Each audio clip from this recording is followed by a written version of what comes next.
सो कुछ गाइस इस वीडियो में हम सॉल्व करेंगे 1.1 एक्सरसाइज का थर्ड पार्ट, क्वेश्चन वन का थर्ड पार्ट। ठीक है, तो सेट ए दे रखा है हमारा, सेट ए है हमारा और इसके बीच में रिलेशन निकालनी है हमारे सेट ए से। और रिलेशन क्या है हमारी कि रिलेशन सेट कैसे बनाएंगे हम। रिलेशन दे रखी है कि y is divisible by x, जो y है वो x से डिविजिबल है। तो ऐसा इसमें कैसे निकलेगी वैल्यूज। तो जो रिलेशन होगी वो हमारी क्या बनेगी,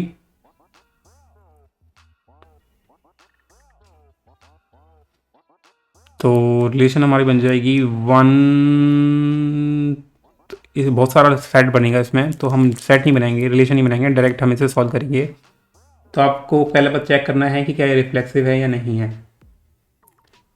तो आपको लिखना है सिंस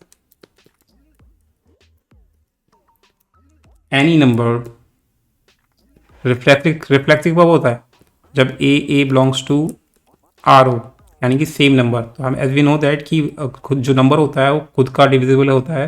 जैसे कि 1 का डिविजिबल है, 2 का है, 3 का है, 4 का है, 5 का है। तो हम कह सकते हैं कि since any number is divisible by itself, तो हम बोल सकते हैं कि रिफ्लेक्सिव होगा, इजीली हो जाएगा रिफ्लेक्सिव, है ना। तो हम लिखेंगे, रीज़न लिखना पड़ेगा आपको प्रॉपर तरीके से कि एनी नंबर x is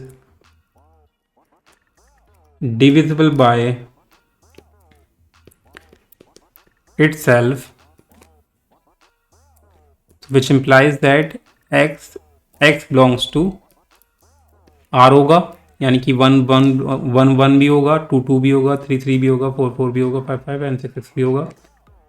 ठीक है, तो क्योंकि ये आपस में एक दूसरे के डिविजिबल होंगे, जैसे कि 3 का डिविजिबल होगा, रिलेशन ऐसी तो निकालनी है हमें। ठीक है, तो हम बोल सकते हैं कि जो हमारा R होगा वो क्या होगा, R इज रिफ्लेक्सिव। फाइनली कोई निकला रिलेशन जो रिफ्लेक्सिव क्वेश्चन में आई है।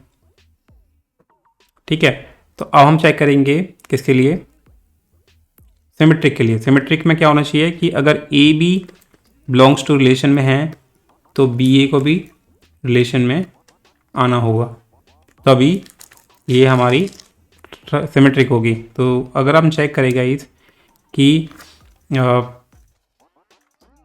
तो आपको लिखना होगा कि जैसे कि 2 और 4 हमारा रिलेशन में आएगा, क्योंकि 4 इज डिविजिबल बाय 2, है ना, यानी कि y is divisible by x आ रहा है, हो रहा है।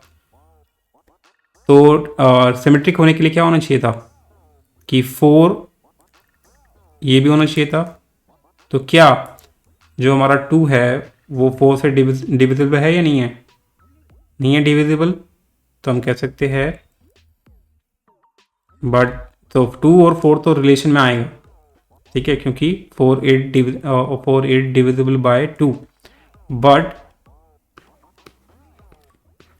4 and 2 does not belongs to R, क्योंकि 2 is not divisible by 4, यानी कि ये सिमेट्री को फॉलो नहीं कर रहा है रिलेशन। तो हम कह सकते हैं therefore R is not symmetric। ठीक है, अब चेक करेंगे हम ट्रांजिटिव। ट्रांजिटिव में क्या होता है कि अगर A B and B C belongs to R है, देन ए सी को भी हमारा रिलेशन में आना चाहिए। तो ऐसा कोई रिलेशन निकलेगी हमारी।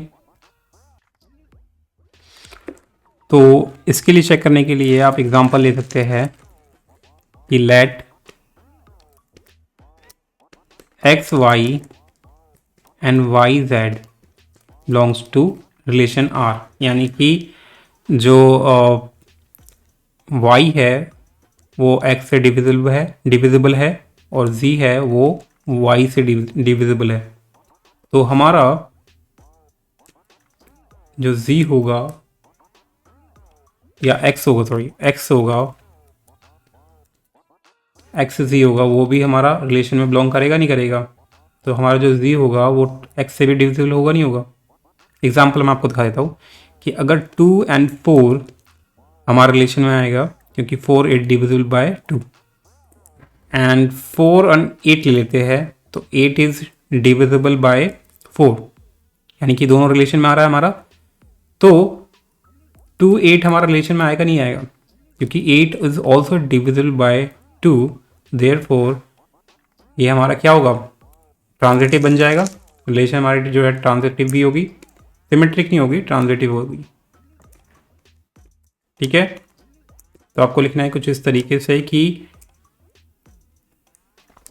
Late x y and y z belongs to R, then तो जो y होगा वो डिविजिबल बाय होगा x and y, sorry y is divisible by x है ना, and z is divisible by y है, तो z is also divisible by x, है ना। तो आपको इस तरीके से लिखना होगा। पहले आपको ये बाद में लिखेंगे, पहले हम लिखते हैं कि relation x y and y z belongs to R है। तो इसका मतलब क्या है, देन y इज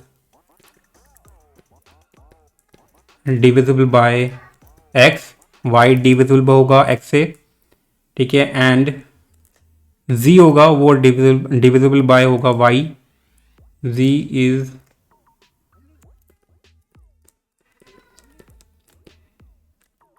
y होगा।